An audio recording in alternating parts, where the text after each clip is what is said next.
I thought the hardest part about studying abroad was the cultural differences, but I was completely wrong. These three things made it much harder than I had ever expected. Let's go. The first point is mental adjustment. It's extremely hard to go from somewhere where you're comfortable and you've been there for, multiple years of your life. You've found some sort of a routine, you know exactly where everything is, you know where things are in shops and everything, and to just go somewhere completely different, the other side of the world, and bam, everything's different. Everything has changed. You don't turn left when you usually turn left. You don't go under this subway, for example. It's not spoken about enough how weird it is to go to another country and not have everything that you know. I did mention at the start that the culture shock was not a big thing. I don't know what I said. I forgot already. It's something that's maybe somewhat scary for some of you if you don't know how other cultures work and everything, and I had no idea how Korean culture was. I had seen a few videos about it, but it's different experiencing something than reading about it or watching a certain video on it, and there's a new level of independence as well. So, luckily for me, I still live with my father. It's nice, it's enjoyable, and a small bonus, I don't pay rent, but obviously that's not the main reason. And I've got somewhat comfortable knowing where everything is. I can walk 2 meters. I can walk 2 minutes down to Aldi to the shop to get groceries. And I'd moved across the other side of the world, 15-hour flight, boom, and you're in Seoul in South Korea, and you're living by yourself, and the grocery store is not 2 minutes away. It's 5-10 minutes away, and it's a struggle being in the grocery store because you don't know where everything is and you can't fucking read the language. And, not many people there, as I mentioned in my previous videos, spoke great English. Yeah, another thing I was going to touch on was transport as well. Not that I've ever been in a video game, but it's a similar experience to that, I reckon. And I think it's a good way to think of it like that. And obviously, I'm not saying that this is a bad thing, right? I think putting yourself in these situations is a brilliant way to level yourself up, pun intended. But, it's difficult, and studying abroad is made out to be this wonderful thing where you just travel everywhere and everything. And yes, that's true. It is like that, but nobody speaks about the difficult parts, that what you have to go through in the first few weeks, what you have to go through leading up to it and everything. Which leads me on to my second point, is paperwork and visas and everything was an absolute struggle. So for me especially, I am somewhat lucky. So in Europe, the Korean offices in The Hague in the Netherlands, Paris in France, London in England, and Berlin, Germany.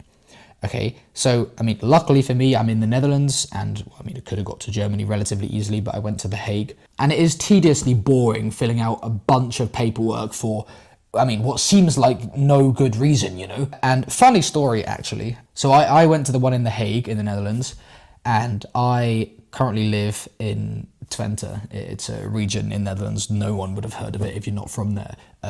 Most people in the Netherlands haven't heard of it. But it's on the eastern side, pretty much on the border of Germany. And then, a week or two later, I was chatting with a few people who were also going to Korea and were also doing this terrible paperwork process. And they were like, I actually messaged the visa office, and they said they hadn't received my parcel, even though I sent it through PostNL. So I was, okay, I think PostNL delivered mine, so I think I should be fine. But, it's good to check. So I called this visa office. I'm like, I was just wondering for an update on my visa process. And they're like, yeah, okay, we'll have a look for you. And then, a minute goes by, whatever. They're like, it seems that we don't have your application form or anything. Have you sent it to us?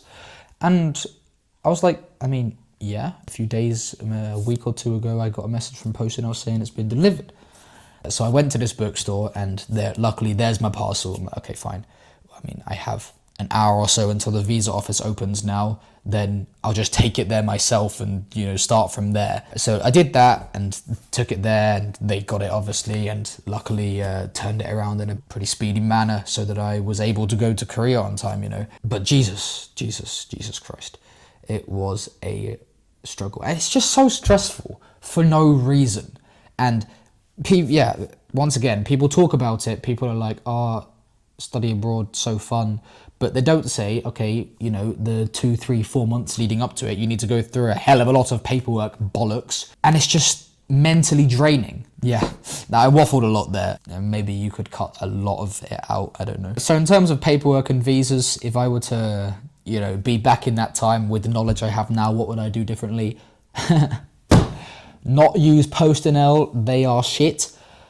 You can keep that one, that swear word in, that was a good one. And instead I would take it there myself because, yeah, PostNL, you have an enemy for life. Anyway, so yeah, that was the first 2 points. And my third point that I want to talk about is financial pressure. Okay, so during my second year of uni, so in my third year, I studied abroad, okay? And I'm in my third year right now, as towards the end of my third year, but the first half of the third year, I studied abroad. During my second year, I got a job. And I will do a video actually on getting a job while at uni, so stay tuned for that. But during my second year, I got a job at this restaurant in the center of the town I'm in. And, you know, Friday, Saturday, Sundays, a couple of weekdays here and there. Luckily, and good for me, you know, I saved up, I think it was 8,000 or 9,000 for this, you know. I knew I was going to study abroad, so I was like, okay, I'll save some money up. So I saved a decent amount up, so that was nice. Obviously, while I was there, I perhaps spent a bit more than I should have, but yeah, that's okay, because I had saved a specific amount up, and I was just using that over the time I was there.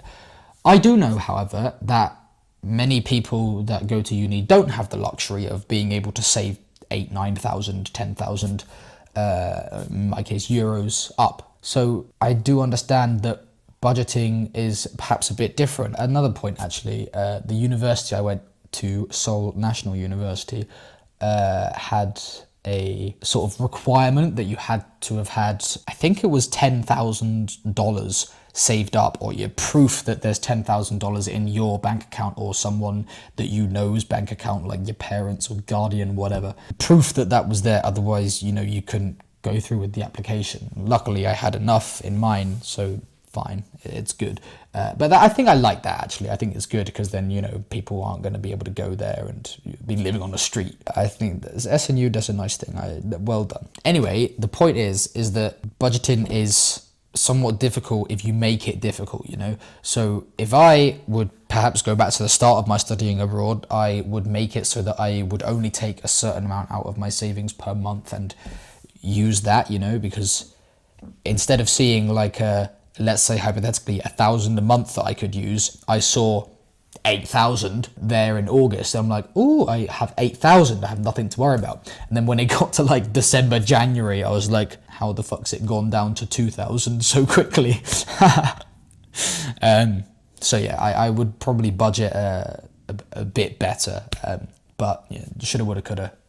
It's happened, and I enjoyed every minute of studying abroad. Anyway, yeah, that's a good point, right? All of these 3 points are somewhat negative, you know, because, I mean, it's the title is going to be something about hardest part of studying abroad. This does not mean that you should not study abroad, because it's such good fun.